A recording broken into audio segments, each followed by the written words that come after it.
বাংলাদেশে ৬-৭ মাসে যে দর্শন, নারী নির্যাতন, শিশু মাদ্রাসার ছেলেদেরকে বলাৎকার হচ্ছে, আমার মনে হয় ৭ বছরও এত দর্শন বলাৎকার হয় নাই।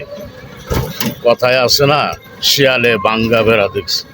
আরে ৩০০ এমপি মন্ত্রী দেশ ঠিক রাখতে পারে না, আর ২০-৩০ জন যারা আছে এখন উপদেষ্টা, তারা কেমন করে লাগবে?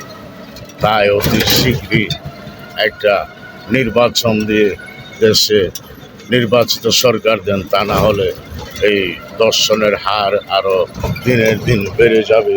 দেশের মানুষ শান্তিতে বসবাস করতে পারবে না। সবারই দেশে সবার জন্যই অমঙ্গল। তাড়াতাড়ি অতি শীঘ্রই নির্বাচন দিয়ে আপনারা দেশে শান্তি ফিরিয়ে দেন, তা না হলে এই যে দর্শন, মাজার ভাঙ্গা, বাড়িঘর ভাঙ্গা, সব দায়ভার এই উপদেষ্টাকে নিতে হবে। আর এখন নতুন দল গঠন করেছে, তারা যা খুশি তা বলে, তাদেরকে গণপিটা নিয়ে শেষ করে দেবে মানুষ। তারা মুখ সামলিয়ে কথা বলো তোমরা।